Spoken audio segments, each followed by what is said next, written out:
What more could be done to reduce poverty in Canada? I think a lot could be done to reduce poverty in Canada. I think definitely like on the ground initiatives and speaking with local communities and local organizations that strive to reduce poverty. So definitely like at a low scale level first, and then implementing government initiatives as well. Redistribution of wealth, higher taxation. That's really all that needs to be done. I know what helped me when I was growing up is that my mom had access to daycare facilities. So I would like to see more daycares in all of Manitoba, more access to daycares, better costs for daycares, and that could help. Right now, I saw this morning on my Facebook feed that we are short 200 coats for Manitoba kids, and it's way too cold for that. So more people taking into account the fact that kids need something, more food, more coats, more donations. Canada can focus on its Indigenous communities more.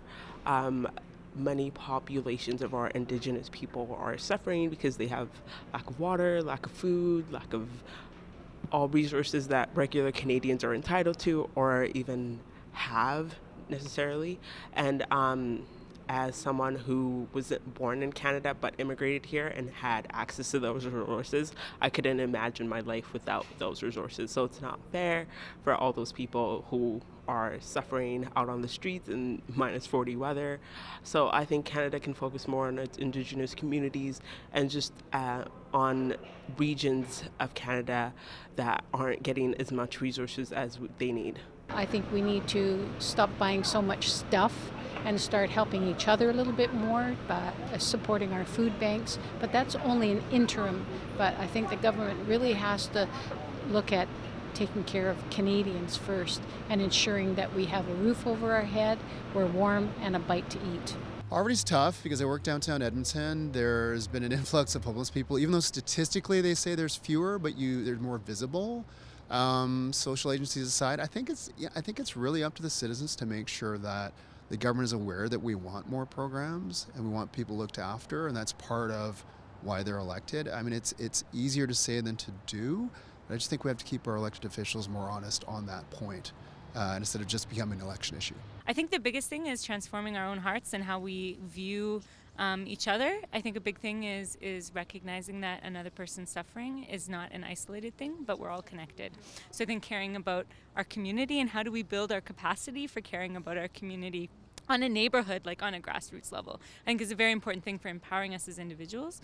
But then of course policies and all of these other supports, and we have some incredible social services that are already doing all of that, like a lot of work. But I think about what can I do myself as an individual. Yeah. Well, I'm a Rotarian, and they've almost removed polio from the world. It's almost eradicated worldwide. And, servant leadership and giving to, like, I'm a big believer in giving to the homeless and poor and helping them out as much as possible. It breaks my heart that we have homeless people in Canada.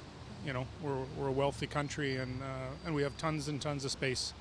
So I'm from Grand Prairie. In our city, our club donated $1 million to the city to build a daytime home shelter, for the homeless people. So it's a start. Yeah. So if we all did that, it'd go a long ways. We actually have a program that is just like whenever we have poor people in Brazil, we have a kind of place that they can go so they can get like assistance from the government. So they kind of get a stipend of about a third of the minimum wage or something like that. So yeah, I think if Canada can do something like that. Is that guaranteed? Yeah, like you just have to prove that you really need it and that your kids are in school and everything. So whenever you're able to prove that, they get this third of the minimum wage from the government.